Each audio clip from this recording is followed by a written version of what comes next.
acadêmica Vanice, do curso de licenciatura em Filosofia da Universidade Federal de Santa Catarina. Estou aqui no EJA para ministrar uma aula especial de filosofia, falando, sobre o senso comum, o senso crítico, que nós vivemos diariamente e como Platão nos fala, indaga a questão disso. A filosofia nada mais é, minha gente, é indagar a realidade das coisas, a sociedade, o universo, o mundo que vivemos, da qual a gente faz parte. Então é necessário que quando a gente expressa, opiniões das pessoas ou mostramos muitas vezes a maneira ingênua, conservadora, apresentando soluções simples, sem ter uma reflexão mais profunda, isso se dá o nome de senso comum. Por exemplo, um jogador de futebol, por exemplo, todo brasileiro gosta de futebol, ponto. Nisso aí a gente não vê dados, uma argumentação que expresse que isso é verdadeiro, que isso é claro, que por que todo mundo gosta? Será que todo mundo gosta? Quantas pessoas gostam? Então é necessário argumentos que venham fortalecer essa opinião, é necessário que haja uma problematização daquilo que está sendo afirmado. Por essa razão, devido a essas falas prontas, preconceitos, que entra o senso crítico, E aí eu quero mostrar para vocês um trabalho do Escher, que é da esfera, o autorretrato em esfera espelhada, que trata do senso crítico aqui, Aqui é uma tomada de consciência, onde é um olhar para dentro de si, questionando tudo aquilo que nunca havia pensado acerca de nós mesmos, do mundo, Então aqui está se autoanalisando, vendo o profundo interior, não ficar só com aquela opinião pronta, mas sim analisar, refletir o que está dentro de si. Isso é muito bom, porque é necessário que a gente possa se olhar para si, ver o que está em nossa volta, analisar e trazer pensamentos que possam contribuir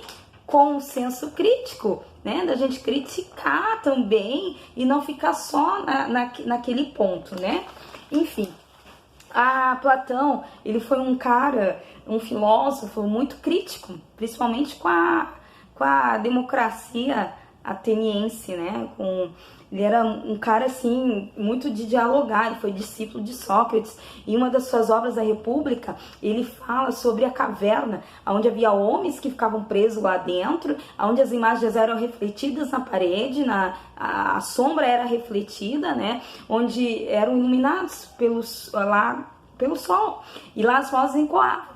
E lá eles achavam que aquilo era uma realidade, ponto, não existia, ponto, não existe mais nada além disso. Até que um dia um cara foi solto, liberto, e viu a realidade do mundo, abriu os seus olhos, enxergou, até disse que os olhos dele arderam, doeram muito, porque, imagina, ele viu o próprio sol, eles viam o sol refletido nas sombras, e ele não tinha a noção do que tinha lá fora, no mundo externo.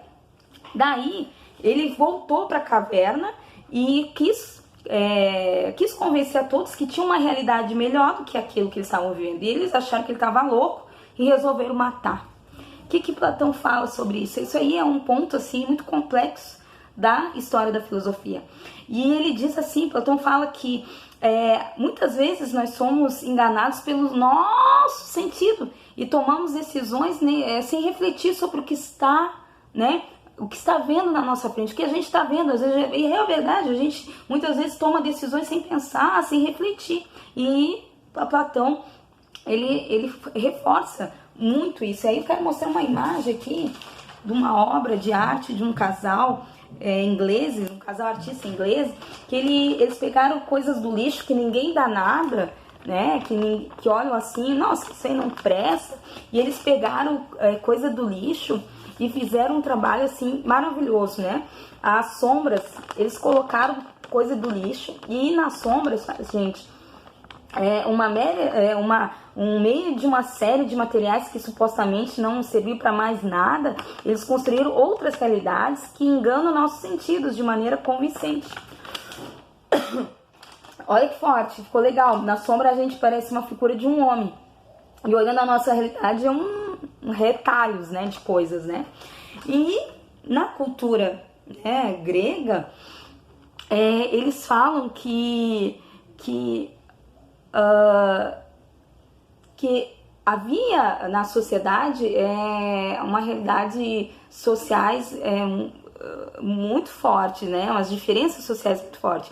E isso implicou de ter um grupo que pudesse se reunir para refletir sobre essas questões de diferença. Essas diferenças são processos históricos, conflitos que foram acordos realizados pela evolução da humanidade. Então, houve uma postura crítica com esse grupo na Grécia, e na qual eles começavam a buscar a compreensão, a questão dessas questões, colocar o conhecimento da humanidade. E eles foram chamados de filósofos, né? Porque eles buscavam compreender aquilo e entender essas coisas guiadas pela razão. A filosofia, ela nasceu na Grécia, né, antiga, tornando-se uma forma de reflexão sobre o mundo e o homem, né, no mundo ocidental. Então, antes da filosofia, as explicações dadas aos fenômenos naturais e para a organização do mundo eram baseadas, né, no pensamento mítico. Né? A cultura grega atravessou o pensamento mítico, trazendo a ideia do destino inevitável.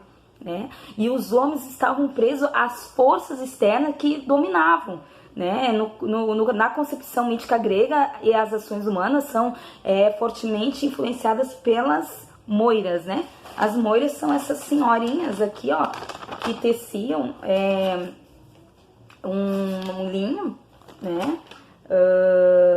E elas que definiam o destino, né, das pessoas, né? A moira é uma personificação do destino individual ao que se deve ser realizado para aqueles que passam pela Terra, né? Ou seja, todos que passavam, viviam na Terra, têm um destino individual. São umas narrativas homéricas, né, da Ilíada e Odisseia. Elas se personificam em 3 senhoras, a Clós, a Laqueis e a Trópolis, né?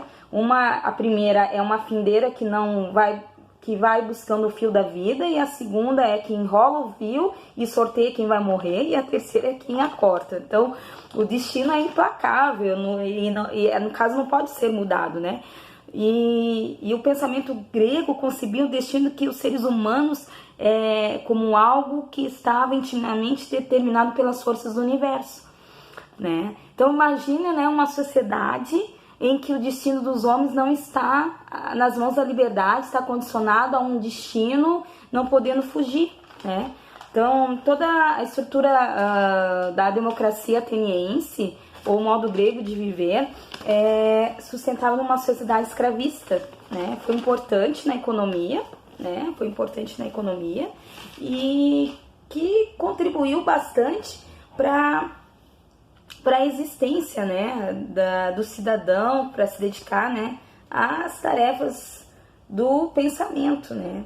Então, um dos motivos do surgimento da filosofia, que promove o questionamento da visão mítica do mundo para ser um fruto de uma investigação que busca por fundamentos, pela essência das coisas, e que dão origem à natureza e posteriormente desloca o foco da investigação para questões humanas, né? Então, nesse sentido de mito, né, é uma expressão de senso comum e não possui função, né, de explicar a realidade. Então, a filosofia, queridos, ela busca compreender criticamente a origem das coisas e fundamentar essa investigação de maneira racional, né?